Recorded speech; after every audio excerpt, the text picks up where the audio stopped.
Hello दोस्तों, स्वागत है आप सभी का आपके अपने परिवार मैथ्स वाटिका में। दोस्तों, मैं हूं रूपेश यादव और इस वीडियो में हम लोग मैथमेटिक्स के 10 वैसे क्वेश्चन को देखेंगे जो कॉम्पिटेटिव एग्जाम में बार बार पूछे जाते हैं।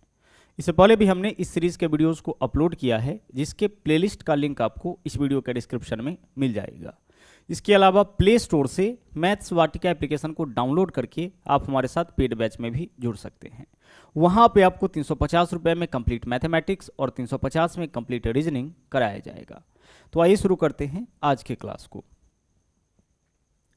देखिएगा, पहला क्वेश्चन आपके सामने है जो कि आपका स्टैटिक्स से है और मोस्ट इंपॉर्टेंट यह आपका क्वेश्चन है। बोला क्या गया है कि यदि कुछ आंकड़ों का माध्य और माध्यिका में 4:5 का अनुपात है तो इसके माध्य और बहुलक का अनुपात क्या होगा। यानी इस क्वेश्चन में ना माध्य और माध्यिका का अनुपात दे रखा है। ठीक है, माध्य और माध्यिका का अनुपात क्या दिया है यहाँ पे सर? माध्य और माध्यिका का अनुपात यहाँ पे दिया है 4:5। और क्वेश्चन क्या पूछा गया हम लोगों से? क्वेश्चन पूछा है माध्य और बहुलक का अनुपात। ठीक है, हमें क्या बताना है? हमें इस क्वेश्चन में बताना है माध्य और बहुलक का अनुपात क्या होगा। चलिए, यह आपका क्वेश्चन हो गया, हमें माध्य और बहुलक का अनुपात बताना है। अब गौर से एक चीज समझिएगा। सबसे पहले तो इसके अंग्रेजी नाम को भी देख लेते हैं। माध्य को हम लोग बोलते हैं मीन, ठीक है, और माध्यिका को हम लोग बोलते हैं मीडियन। और इसके अलावा जो बहुलक है इसको हम लोग बोलते हैं मोड। अब माध्य, माध्यिका और बहुलक के साथ एक रिलेशन होता है। रिलेशन क्या होता है कि बहुलक बराबर, ध्यान से इस फॉर्मूला को ध्यान रखिएगा, बहुलक बराबर होता है 3 गुने माध्यिका। ठीक है, बहुलक बराबर क्या होता है आपका? 3 गुने माध्यिका माइनस 2 गुने माध्य होता है। 3 गुने माध्यिका माइनस 2 गुने माध्य। अब इसको ऐसे आप याद रखिएगा, माध्यिका यह बड़ा है और माध्य यह छोटा है, तो बड़का के साथ 3 होगा, छोटका के साथ 2 होगा। अब इस फॉर्मूला का उपयोग करके हम लोग क्या करेंगे? बहुलक निकाल लेंगे, क्योंकि हमारे पास माध्य भी है और माध्यिका भी है। तो माध्य और माध्यिका की मदद से हम क्या करेंगे? बहुलक निकालेंगे। तो आइए बहुलक निकालते हैं। बहुलक बराबर क्या होगा? 3 गुने माध्यिका। तो माध्यिका कितना है आपका? 5। तो 3 गुने 5 यहाँ पे वैल्यू हो जाएगा 15, माइनस माध्य कितना है? माध्य है 4। ध्यान रखिएगा, माध्य कितना है? 4, और माध्यिका कितना है? 5। तो 3 गुने 5 15, माध्य है आपका 4, तो 2 गुने 4 कितना हो जाएगा? 8। 15 में से 8 माइनस करिएगा, कितना हो जाएगा? 7। 7 क्या आ गया आपका? 7 आपका आ गया है यहाँ पे बहुलक। इस फॉर्मूला के ऊपर लेकर के जाएंगे तो बहुलक आपका निकल जाएगा। माध्य पहले से पता है, कितना है माध्य? 4, और बहुलक आपने अभी निकाला है, कितना निकला है बहुलक? 7। तो यही आपका माध्य और बहुलक का अनुपात हो जाएगा। माध्य तो पहले से ही पता था, केवल हमें बहुलक निकालना था, और जैसे ही हम बहुलक निकालेंगे माध्य और बहुलक का अनुपात हम निकाल सकते हैं। तो आपको इस वाले फॉर्मूला को ना अच्छी तरह से ध्यान रखना है। इसके अलावा स्टैटिक्स को हम बहुत ही अच्छी तरह से पढ़ा रखे हैं, आप चाहे तो उस वीडियो को देख करके कंप्लीट स्टैटिक्स को समझ सकते हैं। बढ़ते अगले क्वेश्चन में। अगला क्वेश्चन देखिएगा यहाँ पे क्या है। यह भी क्वेश्चन है जो कि आपका मोस्ट रिपीटेड क्वेश्चन है, और इसको सोल्व करने का यहाँ पे हम आपको ट्रिक बताएंगे। ओके, देखिएगा क्वेश्चन क्या है।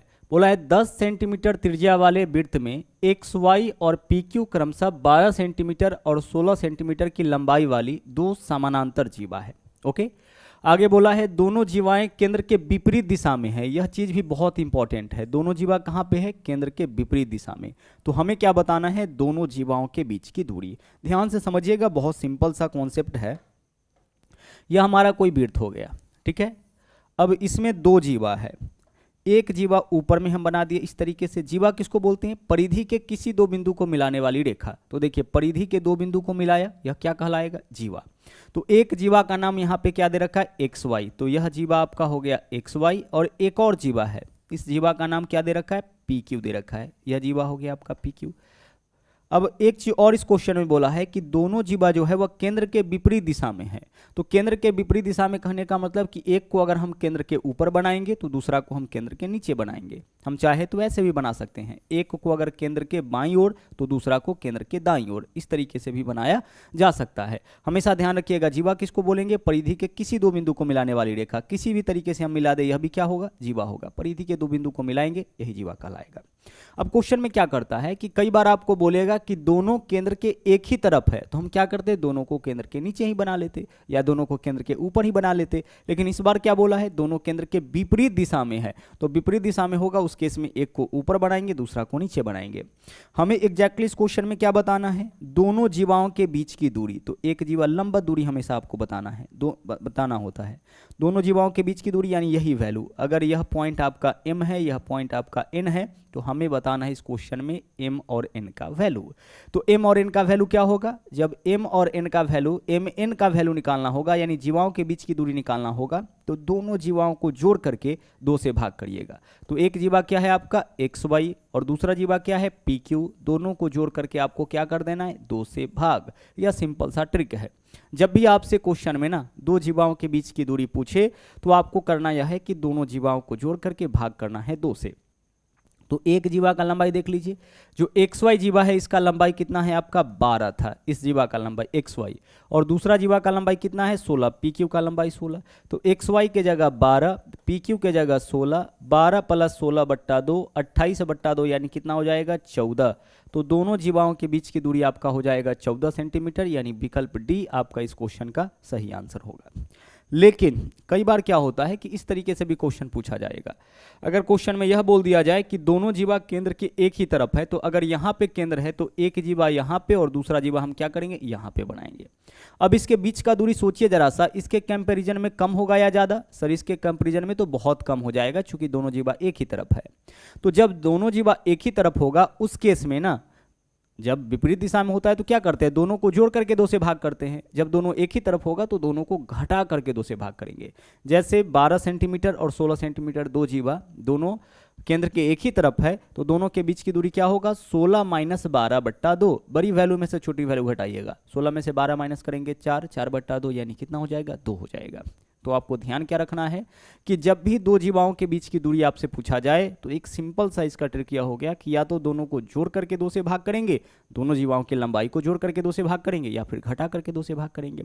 अगर विपरीत बोले या बोले कि दोनों जीवा केंद्र के विपरीत दिशा में है, तब जोड़ के 2 से भाग, क्योंकि उसके इसमें बड़ा हो जाएगा, ज़्यादा हो जाएगा इसके बीच की दूरी। और अगर एक ही दिशा में होगा तो घटा करके 2 से भाग। चलिए चलते अगले क्वेश्चन में। अगला क्वेश्चन देखिएगा यहाँ पे क्या है, बोला है कोई धनराशि एक निश्चित चक्रवृद्धि ब्याज पर 2 वर्ष में बढ़कर 12,100 और 3 वर्ष में बढ़कर 13,310 हो जाता है, तो ब्याज की दर ज्ञात करिए। पहली चीज देखिएगा, दर क्या होता है, एक साल में धन में जो भी वृद्धि होगा, जितने प्रतिशत की वृद्धि होगी, वही आपका रेट कहलाता है, वही आपका दर कहलाता है। फिर से सुनिएगा, एक साल में धन में जितने प्रतिशत का वृद्धि होगा, वही आपका क्या कहलाता है, दर कहलाता है। तो यहाँ पे 12,100 जो है वह दूसरा साल था, और तीसरा साल कितना हो गया 13,310। तो धन में वृद्धि कितना का हुआ, तो 13,310 हो गया, ठीक है। जबकि पहले यह कितना था, पहले यह था 12,100। तो धन में वृद्धि कितना का हुआ है, देख लीजिए यहाँ पे 0 - 0 0 होगा, माइनस करेंगे 1 होगा, 3 - 1 2 हो जाएगा, 3 में से 2 माइनस करेंगे 1 होगा, और 1 में से 1 माइनस करेंगे यह तो 0 हो जाएगा। तो एक साल में धन में वृद्धि यहाँ पे हो गया है कितना का, 1210 का।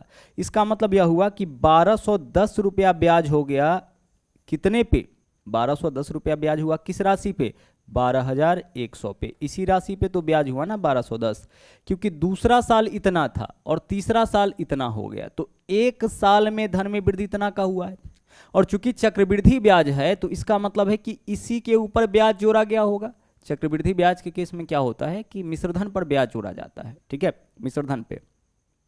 तो 2 साल में धनराशि आपका इतना हो चुका था, अब अगले साल बढ़ के इतना हो गया। तो यह जो वृद्धि हुआ है 1210 का, वो किस राशि पे हुआ होगा, 12,100 पे, तो 1210 पे, तो 12,100 पे ही, तो 12,100 रुपए पे 1210 रुपए की वृद्धि। तो इतना का वृद्धि इतना पे परसेंटेज में कितना गुना करेंगे 100 से, इससे निकल जाएगा आपका रेट, क्योंकि एक साल में धन में जो भी वृद्धि होता है वही रेट कहलाता है, वही आपका दर कहलाता है। सोल्व करिए, 00 से आपका क्या होगा, यहाँ पे 00 कैंसिल होगा, 121 से काटिए, कितना बार में कटेगा 10 बार में, तो रेट आपका यहाँ पे ना 10% हो जाएगा। एक साल में धन में जो भी वृद्धि होता है वही आपका रेट कहलाता है। ओके, चलिए अब चलते हैं अगले क्वेश्चन में। अगला देख लीजिए, नंबर 5 क्वेश्चन, नंबर 4 ही है। बोला है 2 स्थानों के बीच रेल, बस और हवाई के किराए में 5:8:12 का अनुपात। ठीक है, चलिए इसको पहले लिख लेते हैं। रेल, बस और हवाई जहाज। रेल यानी कि ट्रेन, बस और हवाई जहाज, ठीक है, एरोप्लेन, इन तीनों के किराए में क्या अनुपात है? 5:8:12 का। तो यह जो अनुपात दे रखा है किसका अनुपात है? यह अनुपात जो है वह आपका किराए का अनुपात है। ठीक है, किराए का यह अनुपात है।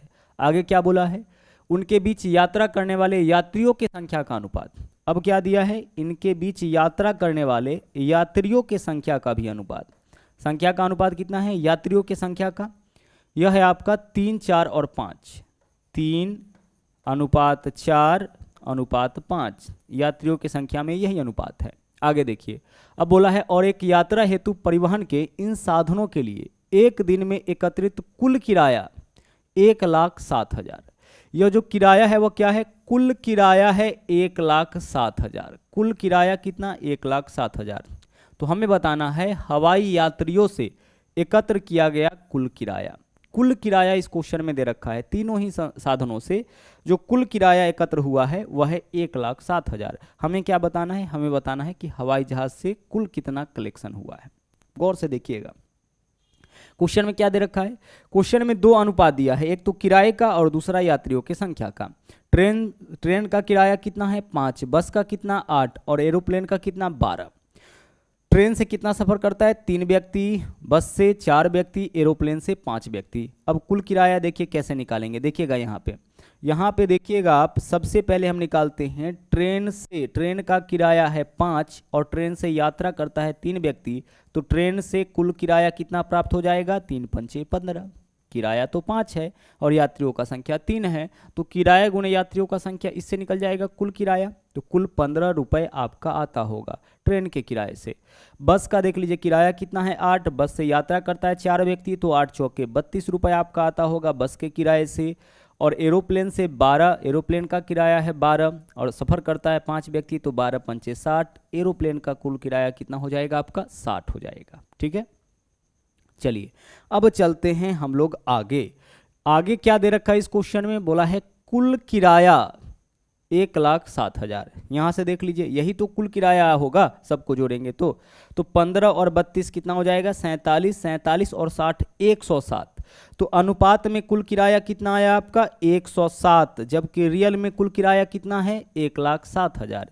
इसका मतलब क्या हुआ कि 1,07,000 जो है वह किसका वैल्यू हो जाएगा?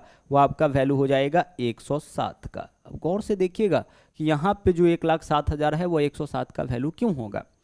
कुल किराया यहाँ पे देखिए 15 + 32 + 60 कितना होगा? इन सभी वैल्यू को जोड़िएगा तो 107 होगा। तो अनुपात में कुल किराया 107, सभी संसाधनों का कुल किराया 107, जबकि रियल में कितना? 1,07,000। इसका मतलब कि 1,07,000 जो है वह 107 का वैल्यू है। तो हम 107 से अगर भाग करते हैं 107 से भाग करते हैं तो अनुपात 1 का मान निकलेगा।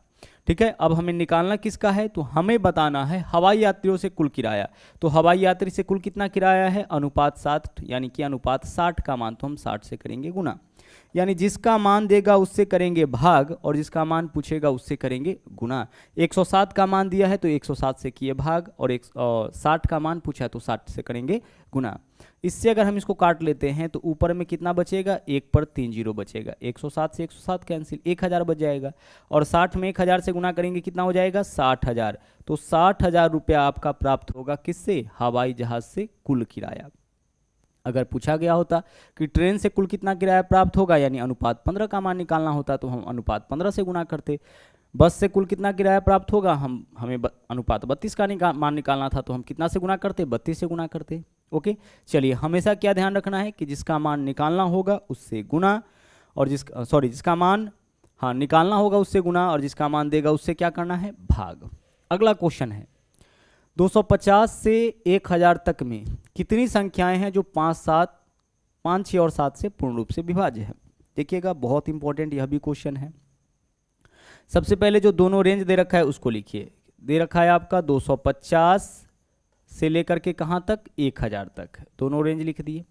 अब बोला है आगे कि 250 से 1000 तक, इस भाषा को गौर से देखिएगा। यहाँ पे कई बार लिखा रहता है बीच और कई बार तक।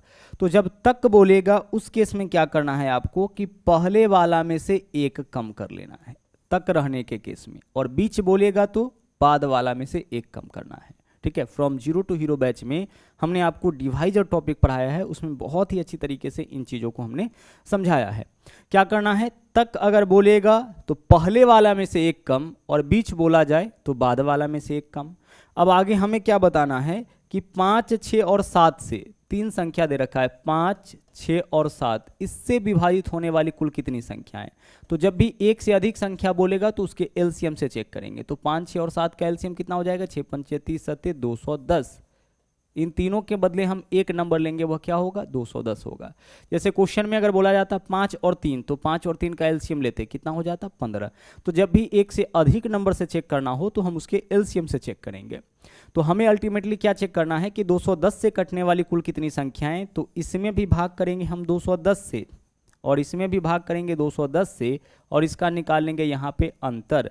अंतर का मतलब क्या होता है, बड़ी वैल्यू माइनस छोटी वैल्यू, जो बड़ा वैल्यू होगा उसमें से छोटे वैल्यू को घटा लेंगे।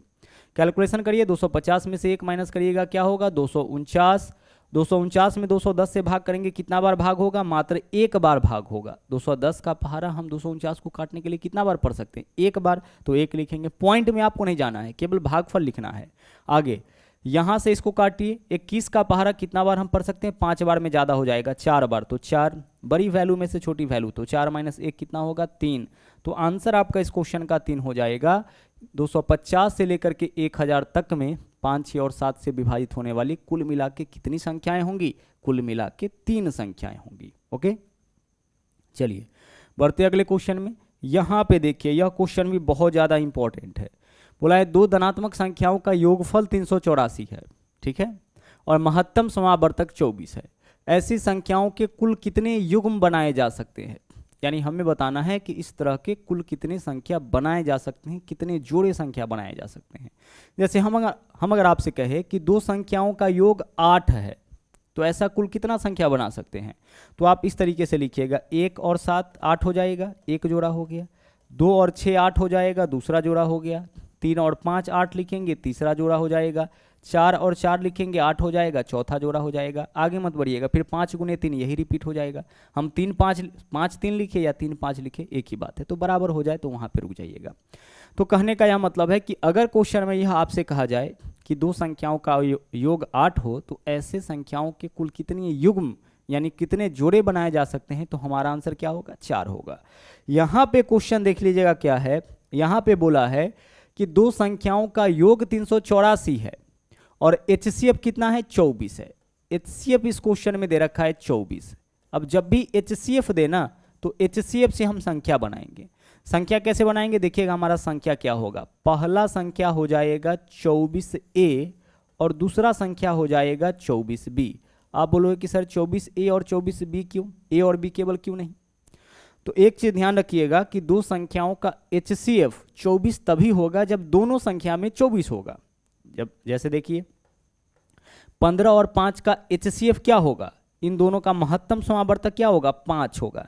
तो 5 इन दोनों का HCF इसलिए है क्योंकि इसमें भी 5 है और इसमें भी 5 है। 15 को तोड़िए, 3 गुने 5, यहाँ भी 5 है, यहाँ भी 5 है। तो दो संख्याओं का HCF आपका 24 तभी होगा जब दोनों में 24 होगा। तो इस वजह से क्वेश्चन में जब भी HCF देता है, उस केस में जब हमें संख्या बनाना होगा तो हम HCF के साथ एक बार जोड़ेंगे A और एक बार जोड़ेंगे B, या फिर एक बार जोड़ेंगे X और एक बार जोड़ेंगे Y। तो संख्या हमारा हो गया 24A और 24B। आगे देखिए, अब आगे क्या बोला है, इसका योगफल 384। तो योगफल निकालिए इन दोनों का। योगफल कैसे निकालेंगे, 24A प्लस 24B। तो 24 हम कॉमन ले लेते हैं, तो 24 इंटू A प्लस B, यही तो इसका योगफल होगा। जबकि योगफल क्या दे रखा है, 384। जो देगा वही निकालेंगे, योगफल देगा तो हम योगफल ही इसका निकालेंगे। 24 से अगर आप इसको काटते हैं, 24 गुना में इधर आएगा तो भाग में, 24 से काटिए, 24 एकम 24 हो जाएगा, 14 बचेगा, 144, 24 छक्के। तो A प्लस B का वैल्यू आपका आ गया 16 यहाँ से। अब हमें यहाँ से इस डाटा के आधार पे यह पता लगाना है कि ऐसे कितने जोड़े संभव होगा। तो आप सोचिए कि दो संख्याओं को जोड़ने पर 16 आए, तो इस तरह का कितना संख्या बन सकता है। तो पहला संख्या 1 और 15 हो जाएगा, 1 में 15 जोड़ेंगे 16 हो जाएगा। दूसरा संख्या 2 और 14 हो सकता है। तीसरा संख्या 3 और 13 हो सकता है। चौथा संख्या 4 और 12 हो सकता है। उसी तरीके से पांचवा संख्या 5 और 11 हो सकता है। 6 और 10 हो सकता है। उसी तरीके से आगे बढ़िए, 7 और 9 हो सकता है। इसके अलावा 8 और 8 हो सकता है। बराबर हो गया, रुक जाइए क्योंकि आगे यही चीज़ रिपीट होगा। तो इतना जोड़ा बन सकता है, लेकिन इसमें से सभी जोड़े को हम लोग काउंट नहीं करते हैं। केवल वही जोड़ा काउंट होगा जिन दोनों का एचसीएफ 1 होगा, यानी जो दोनों केवल 1 से कटेगा। तो देखिए यह दोनों क्या केवल 1 से कटेगा? नहीं, यह तो आपका 8 से भी कट जाएगा, 2 से भी कट जाएगा। यह दोनों केवल 1 से कटेगा। 7 और 9 दोनों का दोनों केवल 1 से कटेगा, तो इन दोनों का एचसीएफ 1 होगा। तो इसी को काउंट करना है। वही जोड़ा पॉसिबल होगा जिसका एचसीएफ 1 होगा। एचसीएफ 1 होगा मतलब जो दो संख्या केवल 1 से कटे। 6 और 10 यह आपका 2 से कट जाएगा, यह हमारा नहीं हो सकता है। 5 और 11 इन दोनों का एचसीएफ 1 होगा, यह काउंट होगा। 4 12 4 से कट जाएगा। 3 13 यह दोनों केवल 1 से कटेगा, यह काउंट होगा। 2 और 14 2 से कटेगा, काउंट नहीं होगा। 1 और 15 इसको हम लोग काउंट करेंगे। तो कितना जोड़ा संभव है? 1 2 3 और 1 4। तो आंसर आपका इस क्वेश्चन का हो जाएगा 4। कुल मिला के 4 युग्म बनाए जा सकते हैं, 4 जोड़े इस तरह का बनाया जा सकता है। चलिए बढ़ते हैं अगले क्वेश्चन में। नंबर 8 क्वेश्चन देखिए। यहाँ पे क्या है आपका x⁴ प्लस 1/x⁴ का वैल्यू दे रखा है आपका 194। हमसे इसका मान पूछा है, तो पहले हम क्या करेंगे? x प्लस 1/x का मान निकालेंगे। कैसे निकलेगा? गौर से देखिए। पावर 4 से पावर 1 में आना है, तो हमें 2 बार वर्गमूल करना पड़ेगा, क्योंकि एक बार वर्गमूल करेंगे तो 2 होगा, फिर से वर्गमूल करेंगे तो आपका पावर 1 होगा। और जब भी वर्गमूल करेंगे तो इस वैल्यू में 2 जोड़कर, तो एक बार 2 जोड़िए और वर्गमूल करिए, तो 194 प्लस 2 196, और 196 का वर्गमूल आपका हो जाएगा 14। फिर 2 जोड़िएगा तो 14 प्लस 2 16, और 16 का वर्गमूल करिएगा क्या होगा? 4 हो जाएगा। तो x प्लस 1/x का वैल्यू आ गया 4। जब भी x⁴ प्लस 1/x⁴ का वैल्यू दे और इससे x प्लस 1/x का मान निकालना पड़ेगा, तो 2 जोड़ के वर्गमूल और अगेन 2 जोड़ के वर्गमूल। 194 में 2 जोड़ेंगे 196, वर्गमूल करेंगे 14, फिर 2 जोड़ेंगे 16, वर्गमूल करेंगे 4। तो x प्लस 1/x का मान आ गया 4। और x प्लस 1/x का मान अगर हमारे पास है और इससे x³ प्लस 1/x³ का मान निकालना है, तो एक बार इस वैल्यू को करेंगे क्यूब और फिर एक बार इसी वैल्यू को करेंगे तिगुना और माइनस कर लेना है। तो 4 का क्यूब कितना हो जाएगा? 64, 3 चौके 12, 64 में से 12 माइनस करिएगा क्या होगा? 52। तो 52 यानी विकल्प बी आपका इस क्वेश्चन का सही आंसर हो जाएगा। x प्लस 1/x से x³ प्लस 1/x³ का मान निकालना होगा, तो जो भी वैल्यू दिया जाएगा एक बार उसका करेंगे क्यूब, क्योंकि पावर 1 से पावर 3 में जाना है, पावर 1 से पावर 3 में, तो एक बार क्या करेंगे? क्यूब, और एक बार इसी वैल्यू को तिगुना और माइनस कर लेंगे जब बीच में प्लस होगा। अगले क्वेश्चन में आइए। यहाँ पे देखिए क्या है, बोला है एक बेलनाकार टैंक की क्षमता 6160 मीटर क्यूब। क्षमता का मतलब है आयतन दे रखा है, यह क्या है आपका? आयतन। टैंक का आधार का व्यास आपका 28 मीटर है। व्यास को हम लोग डिनोट करते हैं किससे? डी से। तो डी आपका 28 मीटर है और व्यास का आधा त्रिज्या होता है, तो त्रिज्या कितना हो जाएगा? 14 मीटर। त्रिज्या कितना है? 14 मीटर। टैंक की क्षमता यानी कि आयतन, आयतन को हम लोग वॉल्यूम बोलते हैं, वॉल्यूम कितना है? 6160 मीटर क्यूब। यानी इस क्वेश्चन में ना बेलन का दे रखा है आयतन और त्रिज्या। हम लोगों से क्या पूछा है? टैंक की गहराई। गहराई का मतलब ऊंचाई, यानी h का वैल्यू हमें इस क्वेश्चन में बताना है। बात हो रहा है यहाँ पे किसका? बेलन का। इस तरीके से हम लोग बेलन बनाते हैं, सीधा हम लोग ऐसे बना लेते हैं, इस तरीके से बेलन होता है आपका, ठीक है। चलिए यह हमारा बेलन हो गया। अब अगर हम इसको मिला देते हैं तो यही क्या होगा? यही आपका बेलन का ऊंचाई हो जाएगा, और केंद्र बिंदु से परिधि यही बेलन का क्या होता है? यही बेलन का आपका त्रिज्या होता है। तो बेलनाकार यहाँ पे टैंक है, इस तरीके का टैंक है। इसका क्षमता मतलब आयतन दे रखा है। आधार का व्यास, व्यास यानी कि डायमीटर दे रखा है, तो हम त्रिज्या निकालेंगे, व्यास का आधा त्रिज्या होता है। हमें बताना है गहराई यानी कि ऊंचाई। तो आयतन दे रखा है तो हम आयतन का फॉर्मूला लगाएंगे। आयतन बराबर क्या होता है? आयतन बराबर होता है पाई r² इंटू h। बेलन का आयतन तो यही होता है। तो आयतन इस क्वेश्चन में क्या दे रखा है? 6160 बराबर पाई के जगह क्या वैल्यू लेंगे? 22/7 r²। r का मान कितना है? 14। तो r² का मतलब 14 गुने 14 हो जाएगा, और इंटू क्या लिखेंगे? इंटू लिखेंगे h। h को अपने जगह पे रहने दीजिए, क्योंकि h तो दिया नहीं है, h पूछा जा रहा है। अब आप इसको सोल्व कर लीजिए, सोल्व करिए। 7 से काटेंगे यह तो आपका 7 दूना 14 हो जाएगा। 11 से काटेंगे 11 दूना 22, 11 से काटिए 11 पंचे 55, यहाँ बचेगा 6, 11 छक्के 66 यानी कि 560। आगे जो वैल्यू बचा हुआ है उसको काटिए, तो 14 दूना 28 दूना 56, 56 से काटेंगे 560 को, 56 दहाई 560 यानी कि बाएं तरफ 10 बचा है और दाएं तरफ h, तो h बराबर 10 यानी ऊंचाई गहराई कितना हो जाएगा इस बेलन का, 10 हो जाएगा। ठीक है, मेंसुरेशन का क्वेश्चन आपका फॉर्मूला बेस्ड होता है, फॉर्मूला याद होगा तो आसानी से आप क्वेश्चन को सोल्व कर सकते हैं। अब चलते हैं अगले क्वेश्चन में। अगले क्वेश्चन में देखिएगा क्या है, बोला है एक रेलगाड़ी 80 किलोमीटर, या 8 नहीं है यहाँ पे, क्या है आपका 80 किलोमीटर है कि चाल से बेंगलोर रेलवे स्टेशन से मुंबई के लिए निकलती है, और 1 घंटा के बाद एक अन्य रेलगाड़ी, इसका स्पीड क्या है 100 किलोमीटर प्रति घंटा के चाल से बेंगलोर स्टेशन से मुंबई के लिए चलती है। दोनों चला है बेंगलोर स्टेशन से मुंबई के लिए, एक ही दिशा में दोनों चला है। ठीक है, हमें क्या बताना है, दूसरी रेलगाड़ी पहली रेलगाड़ी से कितने घंटे के बाद मिलेगी। एक रेलगाड़ी पहले चला है और उसके पीछे दूसरी रेलगाड़ी चला है, एक रेलगाड़ी के चलने के 1 घंटा बाद दूसरा रेलगाड़ी चला है। हमसे यह पूछा है कि कितने समय बाद मिलेगी। मिलने का मतलब क्या होगा, यहाँ पे पकड़ना होगा, क्योंकि एक ही जगह से 2 रेलगाड़ी चला है, एक पहले चल चुका है और एक 1 घंटा बाद चला है। तो इसको मिलने का मतलब है कि यहाँ जो पहुँच चुका है रेलगाड़ी 1 घंटा में, मान लीजिए यहाँ तक आ गया, तो इसको कितने समय में पकड़ लेगा। मिलने का मतलब क्या हुआ, पकड़ना। और पकड़ने में लगा समय जो फॉर्मूला है, पकड़ने में लगा समय, यानी इसको हम लोग बोलते हैं कैचिंग टाइम भी। पकड़ने में लगा समय बराबर आपका होता है मोर डिस्टेंस बट्टा मोर स्पीड। मोर डिस्टेंस बट्टा मोर स्पीड। मोर डिस्टेंस मतलब अधिक दूरी, बट्टा मोर स्पीड का मतलब क्या होगा, अधिक चाल। चोर और पुलिस वाले क्वेश्चन में भी हम लोग इसी फॉर्मूला का उपयोग करते हैं, मोर डिस्टेंस बट्टा मोर स्पीड। मोर डिस्टेंस कहने का मतलब है कि बाद वाला के चलने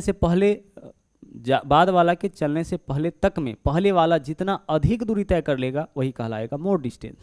और मोर स्पीड कहने का मतलब कि पकड़ने वाला का चाल, यानी बाद वाला का चाल पहले वाला की चाल से जितना ज़्यादा होगा वही मोर स्पीड कहलाएगा। अब यहाँ पे देखिए, इसका चाल तो है 80 किलोमीटर प्रति घंटा, यहाँ पे 80 है, ध्यान रखिएगा 80 किलोमीटर प्रति घंटा। तो इस चाल से चला है बेंगलोर स्टेशन से, और 1 घंटा बाद, तो 1 घंटा में यह कितना दूरी तय कर लेगा। इसका स्पीड है 80 किलोमीटर प्रति घंटा, तो 1 घंटा में यह 80 किलोमीटर की दूरी तय कर लेगा। यही तो होगा, इस 80 किलोमीटर प्रति घंटा के चाल से 1 घंटा में कितना दूरी, 80 किलोमीटर की दूरी तय कर लिया। तो यह जो रेलगाड़ी है पहले जो चला है वह बेंगलोर से 80 किलोमीटर दूर पहुंच चुका है। यह क्या हो गया, मोर डिस्टेंस। बट्टा में क्या लिखेंगे, मोर स्पीड। तो जो पकड़ना शुरू किया है उसका स्पीड है 100, जो भाग रहा है उसका स्पीड है 80। स्पीड में अंतर कितना का, मोर स्पीड कितना का हो जाएगा, 20 का। तो मोर स्पीड आपका हो जाएगा 20 किलोमीटर प्रति घंटा। पकड़ने वाला का तो चाल यही, पकड़ने वाला का चाल कितना है 100, भागने वाला का 80, कितना अधिक चाल है पकड़ने वाला का 20, तो बट्टा में वही रहेगा। इससे यह आपका कैंसिल हो गया, 20 चौके 80, बट्टा के नीचे बट्टा में h है, h ऊपर जाएगा, यानी कि 4 घंटा आपका आंसर हो जाएगा। ठीक है, तो जब कॉन्सेप्ट आपके पास होगा ना, तो इस तरह के क्वेश्चन को केवल क्वेश्चन को देख करके आप बना सकते हैं। चलिए बढ़ते हैं अगले क्वेश्चन में। अगला क्वेश्चन देखिएगा क्या है, यहाँ पे बोला गया है कि एक तरल मिश्रण में 1/5 भाग अम्ल है और 3/5 भाग अल्कोहल है और शेष पानी है। शेष क्या है आपका, पानी है। तो 1/5 भाग अम्ल, यह आपका अम्ल का मात्रा हो गया, इसके अलावा यह आपका एल्कोहल का मात्रा हो गया। ठीक है, दोनों वैल्यू को जोड़ लेते हैं, दोनों के बट्टा में 5 है तो एलसीएम 5 हो जाएगा, ऊपर वाला एज इट इज जुड़ जाएगा। तो 1 और 3 4, तो 4/5 जो है इस मिश्रण में क्या है, एल्कोहल और अम्ल। अब शेष कैसे निकालेंगे, शेष निकालने का देखिए तरीका क्या होता है। 4/5 कहने का मतलब 5 में से 4 भाग यह दोनों है, तो बचा कितना 1, 5 में से 4 भाग यह दोनों है तो बचा कितना 1, तो शेष 1 भाग जल होगा कितना में, 5 में। या डायरेक्ट तरीका यह है कि नीचे वाला में से ऊपर वाला को घटा के ऊपर और नीचे में सेम रहेगा। तो अम्ल और अल्कोहल के बाद शेष मात्रा यही 1/5 बचेगा, यानी कि मिश्रण जो कुल 20 लीटर का है इसका 1/5 भाग क्या होगा, जल होगा। 20 का 1/5 कितना हो जाएगा, 4 लीटर, यानी कि 4 लीटर आपका इस मिश्रण में जल हो जाएगा। ठीक है, क्योंकि 4/5 भाग तो इसमें क्या है, 4/5 भाग इसमें अम्ल और एल्कोहल है, शेष बचा 1/5, तो 1/5 भाग ही कुल मिश्रण का 1/5 भाग ही आपका क्या होगा, इसमें पानी होगा। ओके, चलिए, तो यह था आपका आखिरी क्वेश्चन। आज के लिए इतना ही। हाँ, अगर आप हमारे चैनल पर नए हैं तो इस चैनल को सब्सक्राइब जरूर करें, इसके अलावा लाइक और शेयर करते रहे। तो मिलते हैं अगले वीडियो में। थैंक यू, जय हिंद।